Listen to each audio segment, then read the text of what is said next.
Akaenda kushamba kuchipatara. Shua ndakasvika kushamba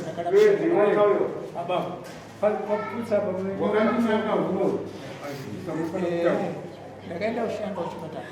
Pandakaenda kushamba kuchipatara, pakudzoka ndakakurumidza kukwira kombe futi. Ndakudzoka kuenda inzara yanikuwadza. Ndoita sei? Ndikanditsambuka pashoko yabhanda. Pandasvika pashoko yabhanda, shuwa ndati nditange ndagara pasi. Ndikurumidze kutenga, aiwa hazviiti. Ndigarei pasi. Pandiri kugara pasi apa, hanokwana kana kuti 1 hour haina kukwana. Ndaona muchinda abuda. Ibva pano, uri muroyi.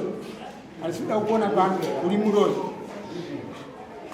Ndatanga kucheka kuona kuti pamwe kutaurwa nemunhu ari kuseri. Ndaona hakuna munhu wese. Saka ndini ndopari kuchoma padhuze neni mani.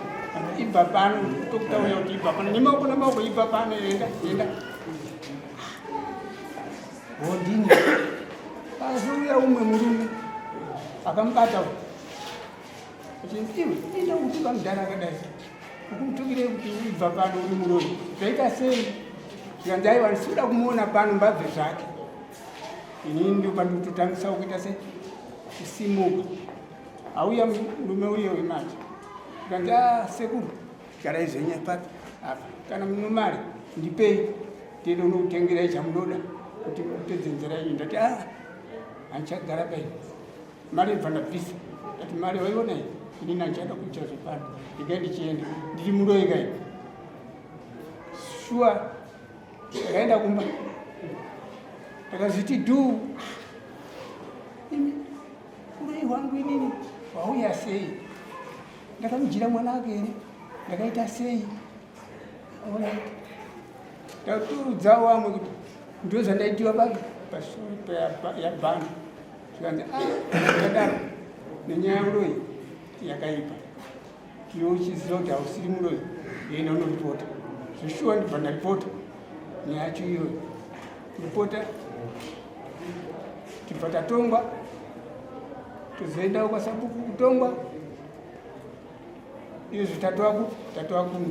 Nyaya tasvikira kuno kundiye uroyi. Ndakapiwa uroyi. Makatongwa nasabuku? Ndakatongwa naningi komiti. Ndakatanga kunditonga. Ibva yapinda komiti, ibva simudzira kuenda kwasabuku. Sabuku haibva itonga. Sabuku ndiye akazosvikisawo kuti kuno kanzi hatingaikwanisi nyaya y'uroyi. Yaenda sabuku wayo. Ainomba. Ba nyaya y'utauro wakura kuipisa nzeri. Amsureda enderewe endere. Amsureda.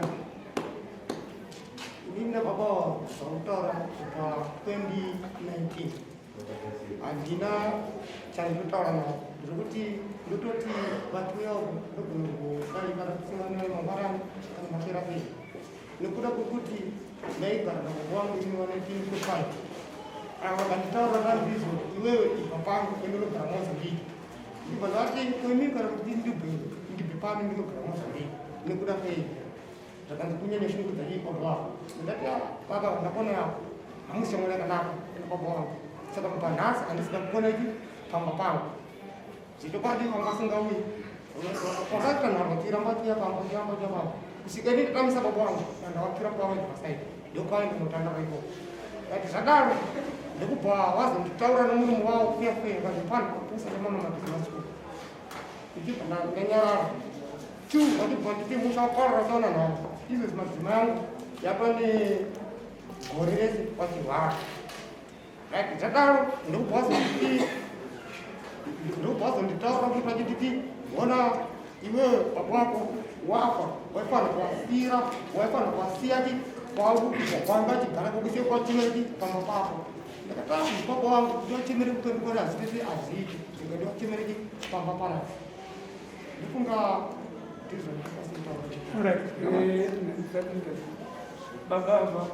vamutaura sei anzokati bvaipano zozvoko vaitengei handitauri navo kubva 2019 kana mangwanani ndakasei Ora chama. Anga pasi pa shop here wakasangana nao. inini Anga pasi pa shop here. Babawa kan. Wakasangana napo babawa. Unaweza wakataura babawa. inini ndakataura navo Wewe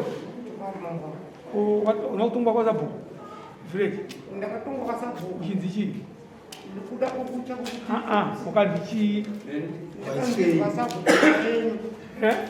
ndakandina sababu kunyaeni uroyi zvakuda chi kwa mambo ka kana kwa kupikisa chinya mambo regai sababu kwanyora tsamba yake iyo ndandikaiverenga imozoti mamba verengera wai maita shanda nawa jaadvisa kusaidi kupi wachibatsira mambo verenga inyama Lives Den Farm Mukaro Village 2704-2022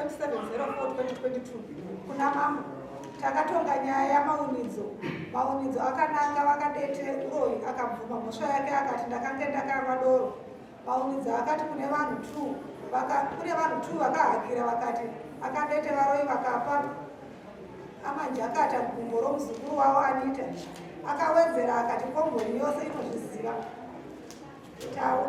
takawanda munyaya iyi vakahaka mai Gideoni namai Tasha mukadzi waparadzai saka ndaona kuti nyaya dzacho dzawanda dzokunangana uroyi mukomboni mambo tibatsireiwo ndatenda munyori chinofura village yedu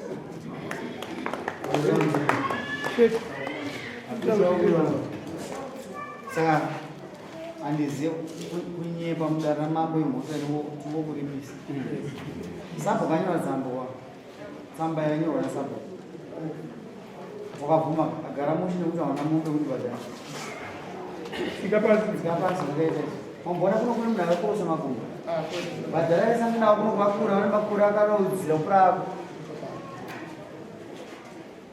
musi yako waibvuma pamberi pedare rasabho kwete kwete wabvuma muno waya wakusora hambani ndizvo kutya hazvina kuipa ava ndo wakati varoika saka musa unoibvuma kuti wakadaro asi musa wakabvuma here adhara hanzi munoroya kuti ndinoroyawo inini uroyi handina chine simba rokubururuka here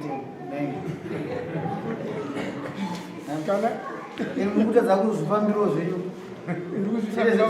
handizi tonoita sekukwana vakuita pamwe ndopamiri kuti une simba rakawedza unongori moto chayo kana chipambo chacho handichizivi munodei nhasi ndakunzi ndiri muroyi munodei nebaba chandikudawo ipapa kuri pamhosva yake munodei kwaari kuri pamhosva yake kuti aripe haninini munozviziva ndima dare inini hapana chandikuziva aiwa ndima kutaura magani unaita zvaandinanga uyo abvuma mhosva yake mimi munoti chii saka manga ari kubvunzai kuti mimi munoda chii zvakunanga ipata kuti makabva maramwa mukaenda kumba zvichiwa nenzara yenyu handiizvo saka mamba ari kubvunza kuti aiwa chitaurawo kuti munhu abvuma mhosva yake munodare handiti tounodei taura zvaunoda oda mombeka mudangani 2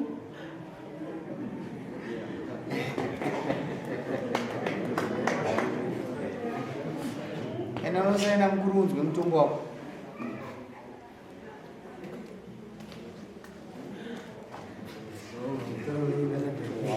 uchaja mombe ukusainira mombe kasinzwa kuti ingani sainako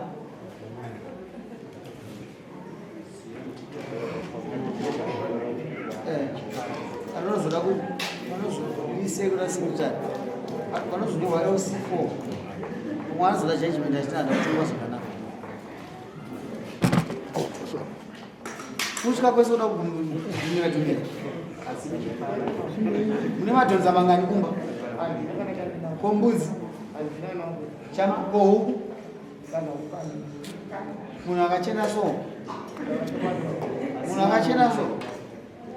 muise mombe nembudzi muita basa rei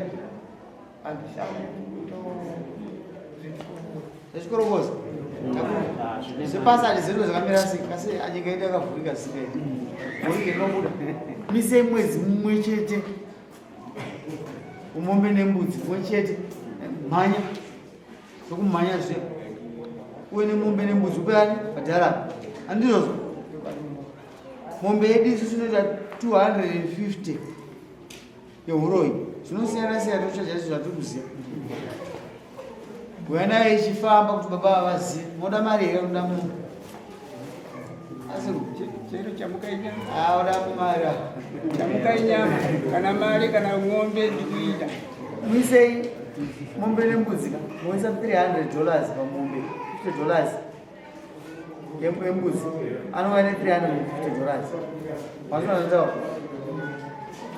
inotenga mari inotenga iyayi mayusi endai munomasaina kudhara kupai mwedzi mumwe chete